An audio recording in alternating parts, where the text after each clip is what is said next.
Hello, welcome once again to the DraftKings Daily Trot. I'm Big Italy 42. He is Scott Mailwig at Sports 25 to Life. Of course, we're talking about DraftKings, cash games, GPPs, everything in between. And tonight's a really interesting night because there's some pitchers that you would normally like a lot that aren't in great spots. Like you've got Matt Harvey against the hottest offense on the planet. I mean, they just won 11 games in a row, hitting lefties. They're hitting righties.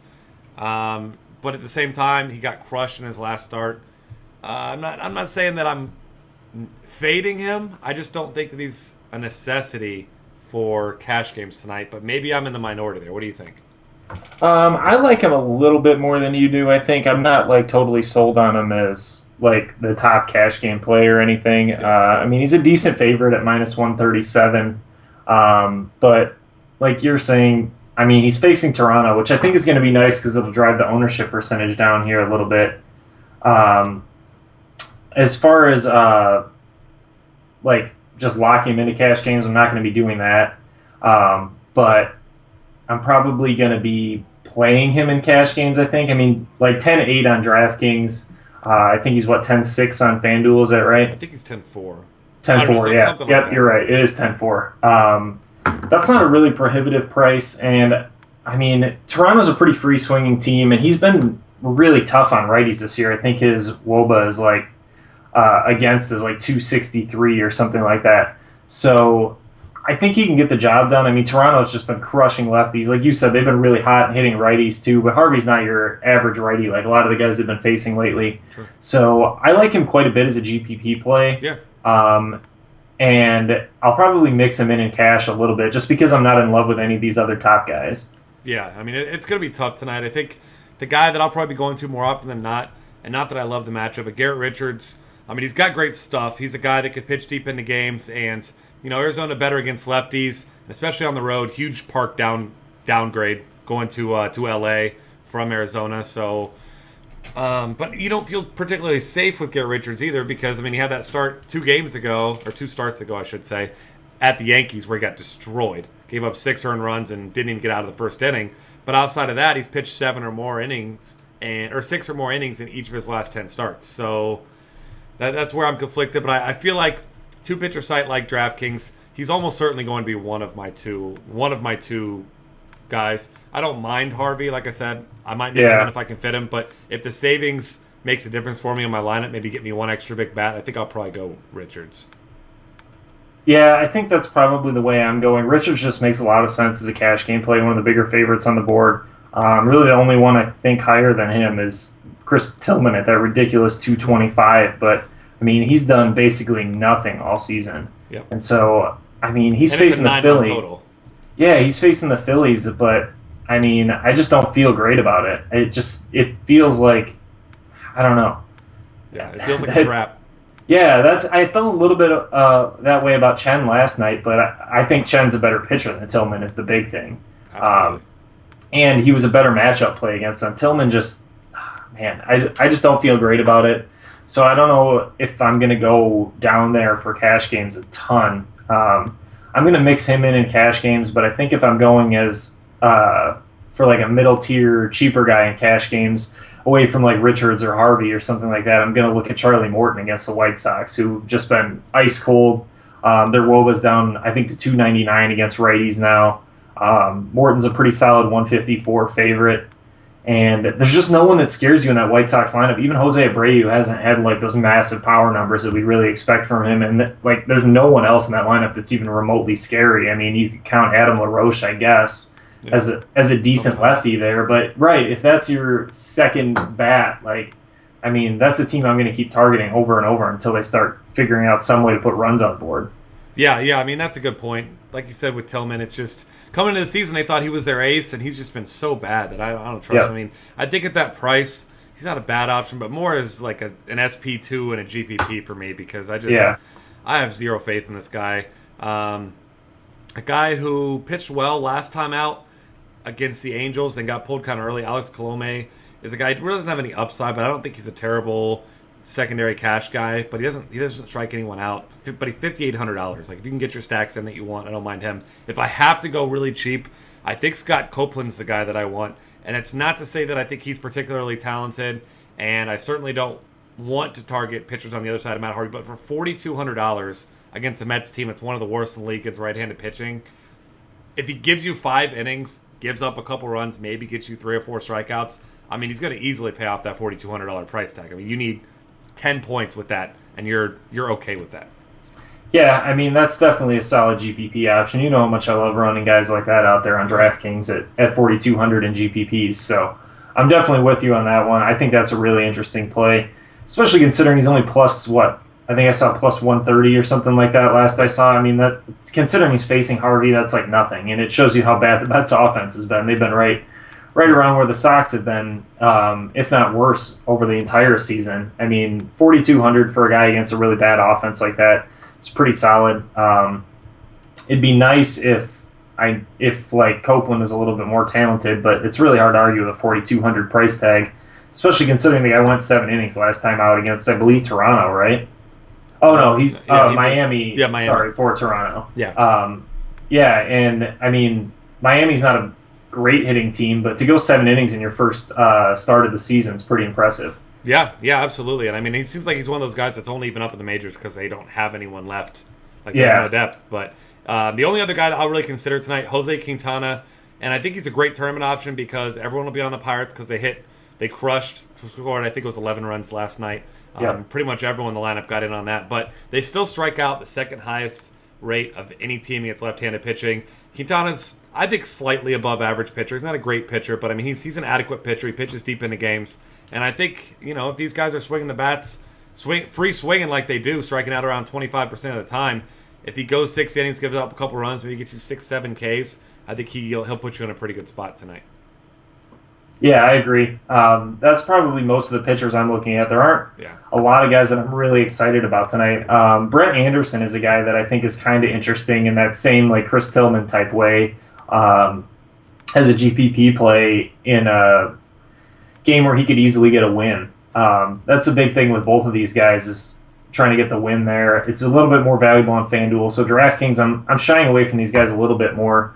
But as far as Brett Anderson goes, the Rangers are loaded up with lefties right now with Beltre on the DL and Delano Shields on the DL. I mean, they're playing a ton of lefties and can't really go away from it. Anderson hasn't been dominant against lefties this season, but he's been pretty good against them in his career. He keeps the ball on the ground. So I like him as a GPP option tonight also. Yeah, I think he's about the last guy on my list as well. I'm with you there. As we move over to catcher, of course, a slate like this, there's not a lot of guys you love. I mean, most expensive option is Travis d'Arnaud, which I think he's a fine tournament option, but I'm not willing to pay his top price tag. I think it's got to be Matt Wieters again. We talked about him last night. He gets Jerome Williams tonight. He's been incredible since he came back from the DL. And then below him, Jonathan Lucroy, batting near the top of that lineup, gets Chris Young. Extreme fly ball pitcher that, as we all know. And I really like Jonathan Lucroy at just under 4K tonight also.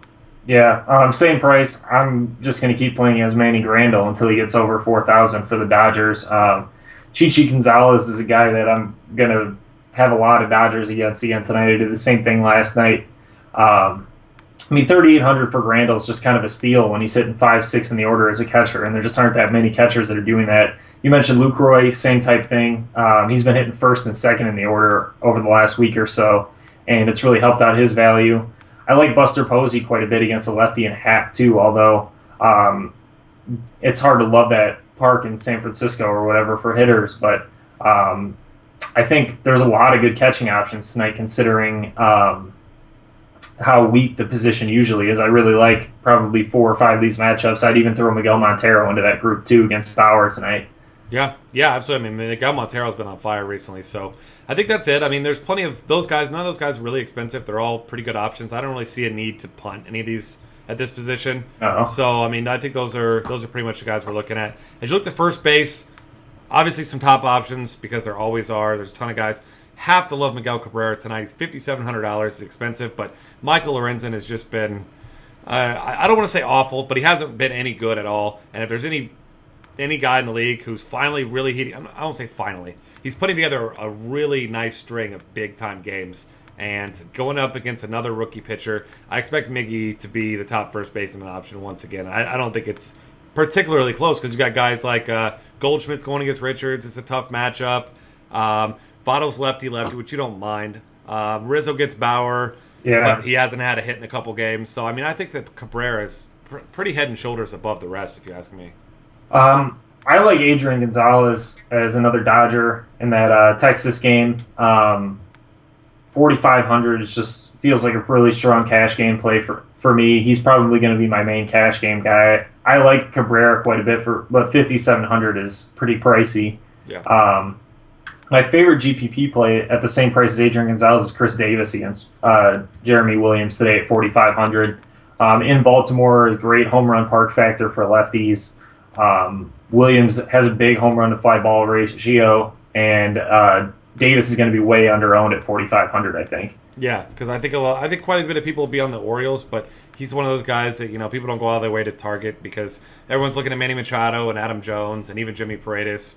So I mean, I really like that call with Chris Davis tonight. I think he's in a fine spot. Yeah, I like him more probably as like a one-off play at first base or third base than actually included in the stack, just because, like you said, I think the Orioles in general will be really highly owned, but I don't think Davis will be that high.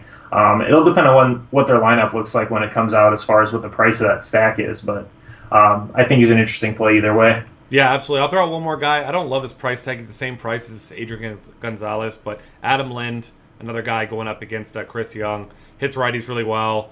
I mean, the matchup seemingly isn't great, but I'm still not a believer in Chris Young. I mean, he's got just that ridiculous fly ball rate, and if he doesn't have his stuff going, if he's not keeping the ball down, then that could be a really long day for him in Milwaukee tonight. Yeah, definitely. All right, second base. Already mentioned Jimmy Paredes a little bit. He's second base, third base eligible. You got to like him. D. Gordon gets an average righty, and Nathan Eovaldi today at home. Got to love him and his stolen base upside as well. Brandon Phillips gets a lefty, and Kyle Ryan in Detroit, $4,200. He should be batting leadoff. I like him as well. Are you on any of those guys in particular, or is there someone else you want to point out? Any cheap guys? Anyone else you like?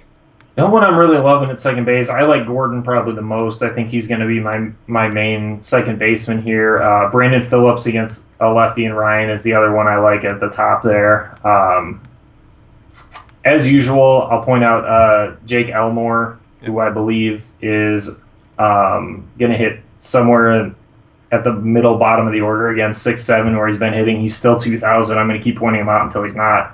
Ivan DeJesus, if he's in the lineup, is 2,800 for Cincinnati against lefty and Ryan. I think he's a fine play again, too, as a cheap one. Outside of that, I'm probably sticking to the top with D. Gordon, looking at Brandon Phillips if I'm not punting with one of those guys. Yeah, absolutely. I'll throw out one more guy. If he's in the lineup, he's batted first, he's batted second, he's batted ninth. Johnny Giavotella against Jeremy Hellickson, $2,800. Yep. If you need a cheap guy and he's in the lineup, he's not a great hitter, but he's a slightly above average hitter. And Jeremy Hellickson, equally awful against righties and lefties. So I want to pick on him for cheap where I can. Yep. Third base for me, it's Manny Machado, $4,800. The guy's on fire right now. Gets Jerome Williams, who's just awful. I like him a lot. Alex Rodriguez, a good tournament option against David Phelps there. I like him. You already mentioned Chris Davis. You could play him there. And then if you want an expensive option, certainly not a cash game option by any means, but Todd Frazier gets a lefty. It is in Detroit, so you don't like the park factor, you don't like the price, but that's going to keep his ownership level really low. Todd Frazier, $5,400. If he gets a hold of one, it doesn't really matter what park he's in.